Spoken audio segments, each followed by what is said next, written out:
Nouvelle alerte au cœur de la nuit pour les habitants de Tel Aviv. Dehors, le dôme de fer n'a pas pu arrêter tous les missiles iraniens. Des tirs puissants, les éclats de missiles ont carbonisé des voitures, formé un cratère dans le sol. Bilan, 3 blessés légers. Le régime iranien veut prouver qu'il n'est pas à terre, par les tirs, mais aussi par les mots. Ce matin, les gardiens de la révolution jurent de tuer Benyamin Netanyahou, Premier ministre israélien. Si ce criminel, tueur d'enfants, est encore en vie, nous continuerons à le traquer, nous le tuerons de toutes nos forces. Israël vient de voter en urgence une enveloppe budgétaire de plus de 800 millions de dollars pour soutenir sa défense. Au 16e jour de la guerre, les deux camps semblent se préparer à une escalade prolongée. Avant-hier, le président américain tentait de sauver les apparences avec l'une de ses formules choc. Ça durera aussi longtemps que nécessaire. Ils ont été décimés. Le pays est dans un état critique. Tout s'effondre chez eux. Pourtant, Donald Trump ne peut pas le cacher. La guerre éclair qu'il avait promise au début du conflit semble loin. Selon les observateurs, les États-Unis et Israël auraient sous-estimé la riposte des mollahs, même s'ils ont bel et bien été affaiblis. Ils ont de quoi tenir encore quelques temps, mais ils ont perdu beaucoup de leur arsenal. Maintenant, ça peut leur permettre, vu qu'ils ont réduit la cadence de tir, de tenir encore peut-être quelques semaines. Un régime iranien plus que jamais offensif. Ce matin, le ministre iranien des Affaires étrangères menace clairement tout pays qui aurait l'idée de s'impliquer dans le conflit. Très chers frères et sœurs du nord au sud, de l'est à l'ouest et du centre, bonjour, bonsoir. Lorsque vous écoutez un média mainstream, vous voyez comment ils font des efforts de toujours mettre l'Iran de toujours passer l'Occident comme dominant malgré les difficultés. C'est-à-dire que c'est l'Iran qui cherche à montrer qu'il n'est pas fini.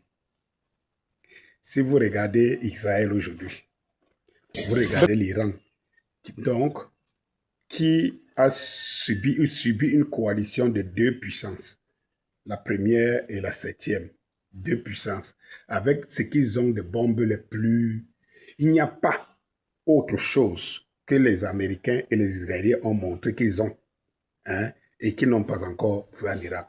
Par contre, en Iran, l'Iran, c'est crescendo. Aujourd'hui, on parle des missiles Sejil. Est-ce qu'au début de la guerre, il y avait le missile Sejil? En deuxième génération, on vous a parlé des Fatah. Est-ce qu'au début de la guerre, il y avait les Fatah? Est-ce qu'après, on vous a parlé des Khorram Shah 4.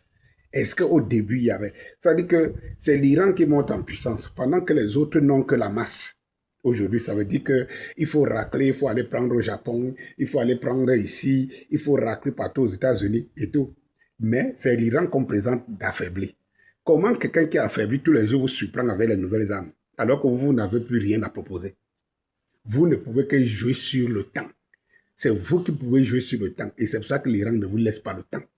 Ou alors l'Iran vous donne plus de temps. Parce qu'en réalité, vous ne pouvez pas tenir sur le temps. Et tout. C'est-à-dire que le narratif, il faut plutôt le prendre à l'inverse. C'est Israël qui souffre. C'est Israël qui est sous les feux. Oui. Et comme je pouvais vous le dire et je le répète, je crois que Dieu a laissé tomber Israël. Parce qu'en fait, ce n'est pas cela. Ce n'est pas cela. Parce que ceux-là sont les usurpateurs. Ils ont usurpé. Et vous savez que la Bible est pleine des exemples comme ça.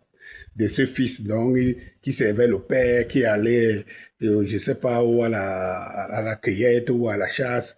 La mère a plutôt pris sa fille quand le père devait donner les bénédictions. Elle a mis les croix de poil sur le corps de machin. Et c'est sûr pour que son enfant ressemble à l'enfant bien-aimé de papa, bien serviteur de papa. Sauf que les bénédictions sont allées chez celui-là, chez l'usurpateur. La Bible elle-même enseigne que la Bible elle-même enseigne que Dieu là, oui, il donne aux malins. Si le Dieu là existe, il donne aux malins. Parce que la Bible est bourrée des exemples où on a trompé Dieu lui-même. Il a pris les chances, il a donné les bénédictions, il a donné à un enfant qui ne le méritait pas. Ce n'est pas Danis Scopio qui le dit, c'est dans vos Bibles. Et vraiment, si la vérité vous blesse, je vais vous dire une chose. Je vous conseille, pour ceux que ça blesse, cherchez-vous ailleurs. Ne venez plus sur mes pages parce que je serai plus dur dans les jours à venir. De toutes les façons, hein, nous y sommes alors. Aujourd'hui, voilà la situation, hein, et qui est la plus pire, la plus grave. Israël va mal.